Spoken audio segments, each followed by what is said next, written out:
Well, thank you to Sam for telling us how storytelling works so that people can tell their own story and have their voices heard. As we said earlier, these sessions have now been running here in Lanarkshire. After the sessions, all of the conversations and stories help to form a set of local priorities based on what people have told us. I'm going to hand over now to Dan Serridge from the Village Storytelling Centre to tell us more. Welcome, Dan. Thank you very much, Helen, for introducing me today. I want to say that it's a real pleasure and privilege to be introduced by Helen because she came up regularly during the sessions that we ran. Firstly, she was there for 2 of them, and in the session she wasn't. She was mentioned as being an absolute linchpin for the Lanarkshire community, and so for me it's wonderful to have her introducing me today. As mentioned, I'm Daniel from the Village Storytelling Centre, and Sam did a wonderful job there of describing the work that we do, and he did it in such a succinct way that I don't wish to jump on that too much. I'm just going to extend it by talking a little bit about the power of story and how we used these techniques and stories within the specific sessions of Lanarkshire and what that meant then for the priorities. So for us, stories are the currency of human connection. We use stories and we encourage people to tell stories through very simple and easy techniques, but we find that there's no more innate desire to speak than when you hear somebody tell. When somebody shares a small tale, whether it be big or small, joyous or tragic, there is a desire for someone to then jump in and offer their story, their thoughts, their empathy, and it becomes a space by which people can swap and share and change and offer beautiful things. Furthermore, we find that story, and we like to call it this, story is art. And we all have art inside us. We all have these little moments of art that deserve a plinth, a gallery space, a stage to be heard. So we're offering people who have these pieces of art a space where their voice can be heard. And it's our job to listen and direct them into to tell these tales. So how does that work then in the local area, and how does that work in this context specifically? So as mentioned, myself and my colleagues have been working in Lanarkshire delivering a number of sessions. The ones to tell you about here are 3 key ones, including work with unpaid carers, sessions with unpaid carers, a session with professionals and volunteers who support people with dementia and support people who support people with dementia, and then also a 3rd training course that we deliver with professionals to help the legacy of the program, so perhaps they can begin to take on some of the techniques and ideas that we use. As mentioned in your packs, there is also ongoing work happening at the moment with people with dementia. We're currently engaged in a process of working with people and gathering their ideas, gathering their priorities, gathering what matters to them. And as soon as we receive that feedback, they'll be fed into the priorities that you'll see at the end of this presentation, and then they'll be disseminated out. So just to make sure that we know that that's continuing. So how do these sessions work, and why story, and what's so powerful about it?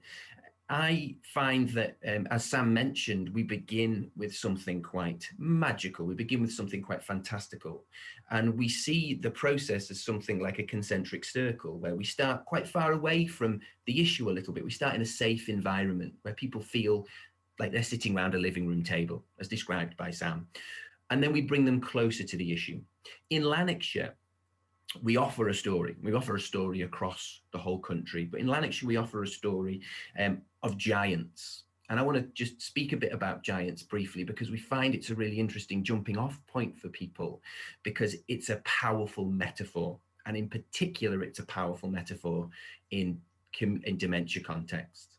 We find the giant is literally huge. It's everywhere. It's massive. It exists, and we know that it's there, and it's huge. But at the same time, it's often shunned, feared, disrespected, isolated, vulnerable, and misunderstood. And we find that this metaphor can be a very powerful jumping off point and powerful link to how people may feel when they're caring. You can be weighed down and feel huge with your responsibility. You can feel big with the weight of what it is that you do and the sheer busyness of your day. But at the same time, there is a feeling that perhaps you are isolated and your voice isn't heard and you're at a distance. And then with these stories, with those giants, and then with other metaphors within a story, we explore what it can mean for people. What do these stories mean? And for us, stories only gain meaning when people bring their heart to them, when people share how it impacts, how it makes them feel, and how much meaning they can garner from it. After telling a story, we move on to talking about care and care lists. We make a care list with the group. And what I'd like to do for you is to just give you a flavor of the kind of content we receive back and how powerful it can be, with a very simple exercise where we ask people to share, what does care mean? And what I've got here is just a list of responses from the sessions that have been amalgamated, so that we took all those ideas, we put them together, and I'm just going to read those out for you now. And it's this: it's love, it's caring, it's listening, it's support, it's continuity, it's family, it's understanding, it's living with change management, it's a sense of humor, it's understanding a person's likes and dislikes, it's meeting the needs of the people we serve, it's building relationships, it's non-judgmental, it's trust, it's boundaries, it's the touch of a hand on the shoulder, it's the person who says, come and get a coffee. It's knowing someone has taken responsibility, has listened, has come to help me. It's care and patience and providing and planning and looking ahead. It's anticipation. It's a network of help. It's an act of kindness. It's relationships. It's individuals. It's overcoming fear and not disappearing. It's never being left alone. It's a network of friends. It's respect. It's 24 hours. It's stress. It's doing the tiniest things. It's the tiniest little thing. It's caring. It's caring. It's love. It's love. It's love. And it may seem odd to reflect those back, and it may seem odd that those words repeated at the end, but it was mentioned, and it was mentioned, and it was mentioned, and it feels incredibly important to give that the space that it deserves. And what I find with that list is maybe a series of terms that are hard to grab and hard to concretize and understand. But the moment that gets me, and it was the moment in the session, was this talk of it being a touch on the shoulder. We can hear these terms all we like, and we can understand that people are being listened to or helped or not helped. But what does that really mean? And we can all identify and feel something at the thought of a hand on our shoulder. The power of that image and the power of the sensory experience of that is where storytelling and story can have a powerful effect and can really make us listen to you and hear what matters. Like I said at the beginning, stories are there as artwork and good stories hold a mirror up to our world and our lives and can help us change it for the better and can help us learn more about the experience that people are having. So with this care list, we then move on to talk about character. We apply some of those things to a new character, as Sam mentioned, and I'm not going to sit and talk about the characters that were created and during those sessions. But what happens is, through a process of thinking about their internal experience, feelings and ideas and pressures and external pressures and developing a world for them, we begin to see a really rich character, because everybody in those workshops are bringing their own experience, their own feelings and their own rich history and heart to this character. And what starts to happen, and it doesn't take long, is people realize that they're not talking about this new character. They are indeed talking about themselves. And that's what makes the end of the session so exciting, is that they've created somebody that could be sitting right next to them, and they can look them in the eye and think, that could be me, or it could be someone I know. And so after that, we talk about priorities. We talk about what matters. And from those conversations, from the distance of the story moving in, we begin to get an understanding of what really is important for people in the areas and for everybody who's involved in this particular area, and indeed Lanarkshire. And what then that information, with that information, the trust takes all our stories and the beautiful quotes that come out and develops 5 key priorities that are guided by the people who have come to the workshops. Other things are there too, but these are the 5 things that get mentioned often or get mentioned regularly. And what I want to do for you now is read them out. And I'm not going to say too much about them straight away. I'm just going to read them as they are and give space for you to think about those and see if they resonate with you. So priority 1, it is crucial that agencies are linked up and talking to each other. There are lots of good organizations out there, but when there is no clear joined up thinking, where is the effective signposting? People can fall through the cracks, and that is a critical issue. And then there's a couple of quotes here. I'm a district nurse, and I knew what needed to be done, but trying to get it done was like hitting your head off a brick wall. I can't imagine how it is when you don't understand the process. I found there was a nothingness of information. That came from an unpaid carer. Priority 2, it is imperative for organisations to listen to the carer and the person with dementia, as more often than not, the most important voices and opinions are not being heard. I felt I had nobody to turn to, from an unpaid carer. I thought I was lost, from a person with dementia. Priority 3, unpaid carers and people with dementia felt concerned that there was no longevity of support, and they were constantly being asked to share their story again and again with different agencies, with little communication between organisations to support them on their journey. We want a consistent approach and to know who to turn to. Who is going to listen to me? They can feel caught in a hamster wheel. That's from a staff member. This is priority 4. It's very difficult for carers to take time for themselves and balance their work and caring responsibilities. It can be overwhelming. It wasn't that I wasn't willing to do it, because I wanted the best for my dad, but I felt I had to fight on every front. The idea of giving up my independence was inconceivable. And priority 5,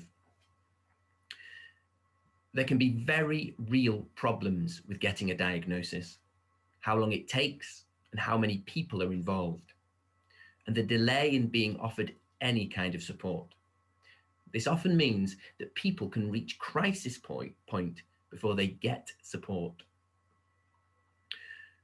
Racked with grief and anger about how much Dad suffered. It would have been really helpful to have had a face-to-face meeting with someone who could have explained what services are available and how to access them in the early days. Now, as you can see they are the 5 key priorities, and I don't wish to spend time dissecting those too much, but they clearly show for me and represent for me that sense of a voice, of needing a voice, of communication, of feeling outside of what people might deem to be a normal situation, just like the giant within the story that we told. And what we find from those priorities is, and from the sessions in general, is that what comes up again and again and again is that need for to be heard, to be listened to, and to try and be to try and have those moments where people feel like they are being listened to. And it was very clear within those sessions themselves that people responded to the giant character and and place that on the characters that were created. I want to say, just to sort of slowly wrap that up, there's a lot more to be said about those priorities, and they indeed, like I said at the beginning, will change and develop because we are ongoing work with the people with dementia, and their feedback is so vital, and what they offer matters hugely, and we want to make shifts and changes as they come in. But just to talk more about the session and the impact that can, the participants that are part of it, I find, and I've been saying a lot about these sessions, that they have an incredible power. I love and I look forward to doing them, and I feel incredibly privileged to be the one that's being asked, as do my colleagues, being asked to go in and offer just a small process of story that can elicit and encourage people to feel like they've had a space to share and to talk. But it's all very well having the space, and it's all very well offering that. But what makes it so rich and what makes it so honest and true is the experience and the power of the people that come to the sessions and the workshops. What makes it so special is that the people that are experiencing the challenges are deep rooted in the service, are very experienced carers, have expertise that give them such a heartfelt response to these processes. They make the characters rich, they make them come to life. And it's often in these sessions, there's a real heartfelt feeling that comes out from people. There's often cracked voices, there's often truths that are spoken and stories that are told that make people yearn to share their story too. And it's a privilege for us to be able to do that. And that's true across all the areas we've worked in, and indeed it is true of Lanarkshire as well. And that's where I want to finish. I think I want to finish with the knowledge that impact on us as well, and the impact that you've had on the work and how we develop the work is absolutely vital. So thank you for everybody that came along. Thank you for everybody who shared. I hope those priorities do justice to the voices and the stories that you shared on the days that we had together. And I hope they are a real springboard to more development and more space for you to share. And I think, just to wrap up, after spending all that time with people, I do realize that ultimately the work that you do, whether it be paid or unpaid, it's love. Thank you very much. I'm going to hand you back over to Annette, who's going to continue with the conference. Thank you.